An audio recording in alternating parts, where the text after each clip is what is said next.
Good afternoon to the chairs and the committee members. My name is Ken Pruitt. I'm the Managing Director of the Environmental League of Massachusetts, located right across the street. And I wanted to just touch on one aspect of the bottle bill that we'd like to see updated, and that has to do with the reinstating the Clean Environment Fund. The unclaimed nickel deposits have to go somewhere. Given the impetus behind the original bottle bill and its success in helping to clean up our Commonwealth, and the environmental focus there, we think it makes sense for the unclaimed nickels to go back into protecting and beautifying the Massachusetts environment. In addition to that overall point, I can tell you personally I was involved with some recycling efforts in the town of Stoneham when I used to live there. And when the DEP used to receive some of the unclaimed nickels to help fund recycling programs, which they would again under this update, they helped provide financial support to the town that the town used to purchase recycling bins and to send out information, educational information to all the residents explaining how to recycle, the importance of recycling, how to avoid putting the wrong things in the bins and so on and so forth. It really did boost the recycling rate in Stoneham. It's, I think, a shame that that money is now gone and unable to be used to really support curbside recycling. And we'd like to see those funds reinstated.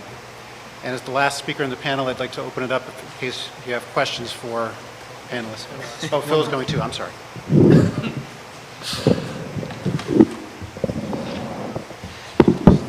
Thank you, Chairman Keenan, Chairman Downing, members of the committee.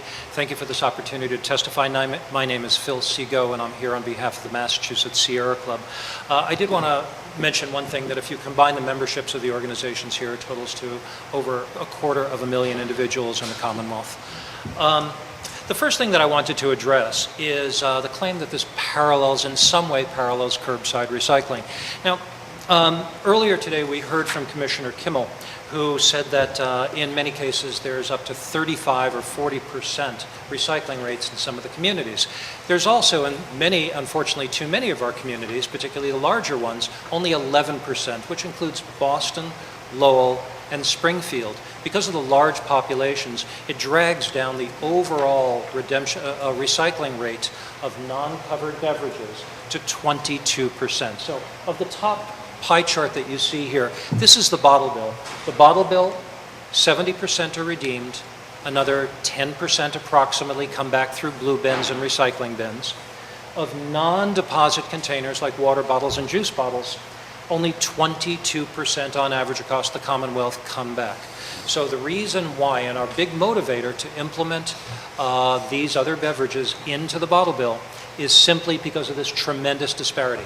Curbside is great. Unfortunately, it's not effective against beverages on the go. And I'll put it this way.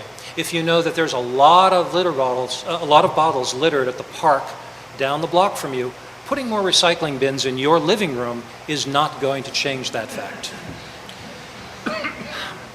One of the claims that was made earlier is that it's costly and inefficient.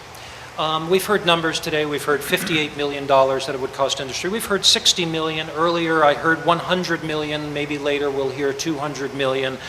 I think that the most important thing to remember is that 3.3 billion beverages are sold here in Massachusetts. It's a huge number, and that's because of our shift overall in our society to single-serving containers. Now, if I buy, and just to put this in perspective, if I buy a bottle of Diet Coke every single day I go to work, and I forfeit the deposit, I take it, I throw it in the trash at the end of the day. At the end of the year, I will have spent $450 on Diet Coke, and I'll have forfeited about $12 in deposits. That's the scale that we're talking about. Will that be enough to stop everybody from buying Diet Coke? I don't know. Historically, it does not change anything. The other claim that was made is that this is going to take away valuable materials from municipalities. That's a little strange because public works departments are not profit centers. It's not like a traffic and parking that gives out tickets, or tax or assessor's office that bring in money into a municipality. But it's more like a street lighting. It's never meant to be a profit center. However, I'll admit, aluminum does bring in money. Not a lot. It's actually a very tiny bit. And of the materials that would be covered under a bottle bill update, almost none of it is aluminum. So we're not really talking about taking any money away from municipalities. We've also heard that this brings dirty material and dangerous material into stores.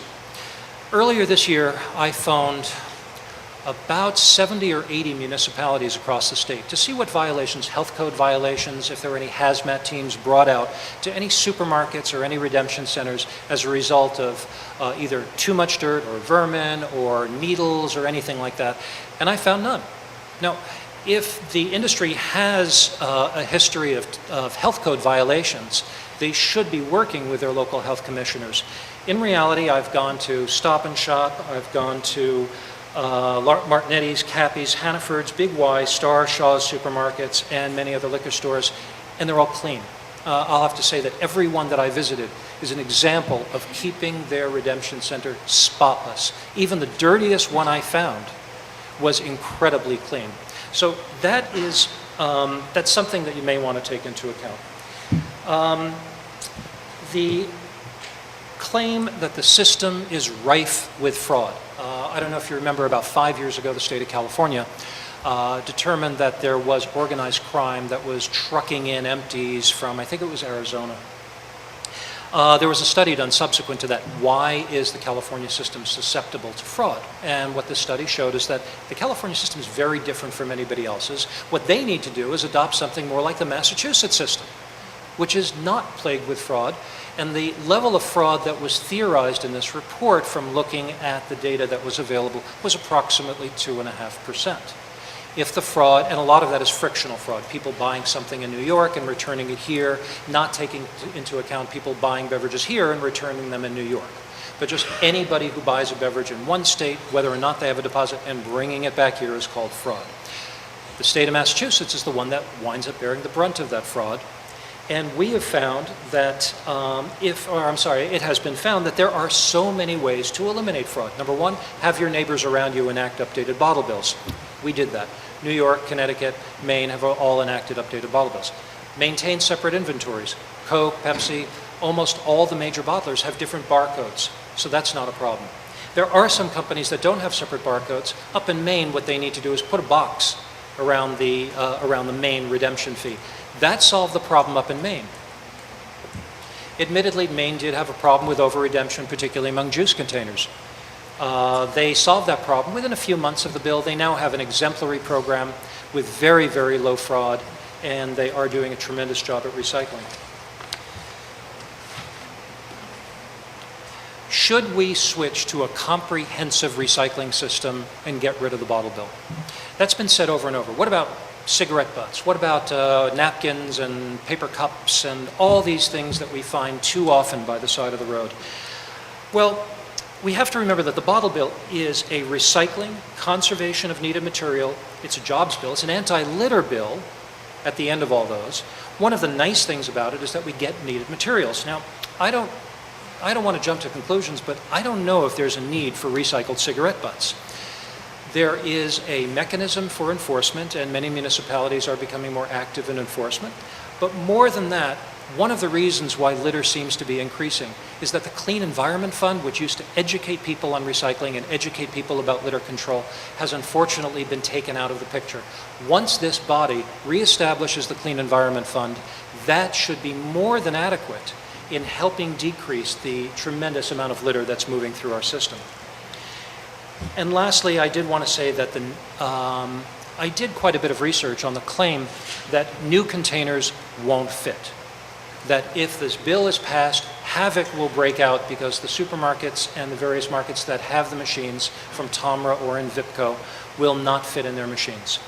I contacted DEP, and as you see from their report, that's simply not true. I contacted both Tomra and Invipco, and they told me that's not true. I went to liquor stores and I spoke to liquor store managers and I said, is this container something that won't fit? This is a new water bottle, this is a new juice bottle. And they said, no, it looks like that'll fit. I don't see any problem with that.